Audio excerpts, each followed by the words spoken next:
ইউনূস সাহেব ক্ষমতা নেওয়ার পরে ভারত বেশ মোটামুটি সহযোগিতা করে যাচ্ছিল, তাদের সাথে সহনশীল ভাবে কথাবার্তা বলছিল। হঠাৎ করে বাংলাদেশ এবং ভারতের মাঝে একটা উত্তেজনা তৈরি হলো হিন্দু নির্যাতন নিয়ে। বাংলাদেশের এক শ্রেণীর মানুষ আছেন যারা ভারতের অবদানকে স্বীকারই করে না মুক্তিযুদ্ধের সময়, মুক্তিযুদ্ধের সংগঠনের বিষয় এবং পরবর্তীতে সারা পৃথিবীতে বাংলাদেশের স্বীকৃতি আদায়ের ব্যাপারেও ভারত যে অবদান রেখেছেন সেটাকে তারা অনেকেই অস্বীকার করে থাকেন। এক ধরনের লোক ভারত বিরোধী প্রপাগান্ডা ছড়াচ্ছে বাংলাদেশে, আবার তার প্রতিপক্ষে ভারতেও দেখা যাচ্ছে কিছু লোকজন বাংলাদেশ বিরোধী উল্টাপাল্টা কথা বলছে। মানে দুই পক্ষই এখানে এমন একটা পরিবেশ তৈরি করছে যাতে করে তারা চাচ্ছে যে বাংলাদেশ এবং ভারতের মধ্যে একটা অসম যুদ্ধ লেগে যাক। এই এখন কথা হচ্ছে এই মিলেমিশে তারা যে যুদ্ধ বাঁধানোর চেষ্টাটা করছে যারা, এরা কারা এবং এদের স্বার্থটাই এরা হলো, যেমন আমি বলি, আপনার প্রশ্নটা বুঝতে পেরেছি। সেটা হলো যে ভারত বিরোধী কারা? প্রথমত যাদের পেয়ারে পাকিস্তান ভাঙতে সাহায্য করেছিল। ভারত তো আমাদেরকে মুক্তিযুদ্ধে সাহায্য করেছিল, এতে সন্দেহ নেই।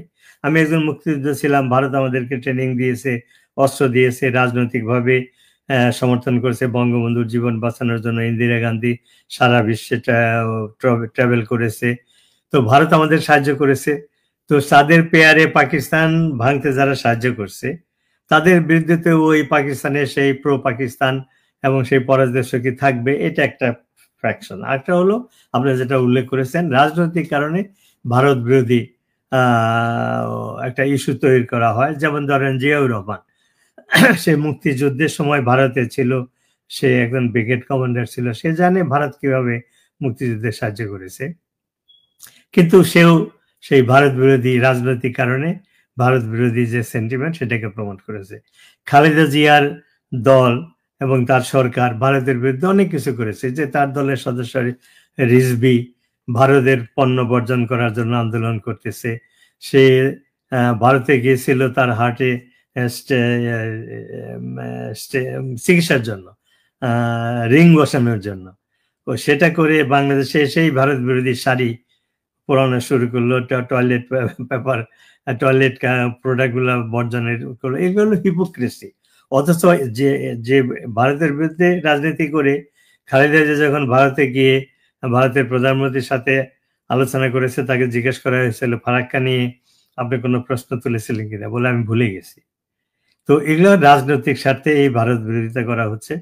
আরেকটা হলো যে আপনি যেটা বললেন যে দুই পক্ষ থেকে এটা হচ্ছে না, আপনি ঠিকই উল্লেখ করেছেন যে যুদ্ধের কি বলে সরকার পরিবর্তনের পরপরই ভারত সরকার এই সরকারকে স্বীকৃতি দিয়েছে তাদের সাথে কাজ করার জন্য, তারা তাদের এই ইচ্ছা প্রকাশ করেছে। কিন্তু বাংলাদেশের ভিতরে জামাত শিবির এবং যারা বাংলাদেশের অভ্যন্তরে যে অবস্থা সৃষ্টি হয়েছে, এই যে নৈরাজ্যজনক অবস্থা, জনগণের যে মানে সরকার বিরোধী যে মনোভাব, এটাকে ডাইভার্ট করার জন্য তারা এই ভারত বিরোধী স্লোগান করছে, যাতে মানুষ এই ভারতের বিরুদ্ধে স্লোগান দিয়ে দেশের অভ্যন্তরে যে সমস্ত অপকর্ম হচ্ছে, বাংলাদেশ বিরোধী কাজ হচ্ছে, সেগুলোর দিকে যেন মানুষের নজর না থাকে। কয়েকজন এক্স আর্মি অফিসার ওই দিন টেলিভিশনে দেখলাম, বলছে 4 ঘন্টায় কলকাতা দখল করবে। এদের আর্মিতে কি ট্রেনিং হয়? এদের কোনো কমন সেন্স নাই।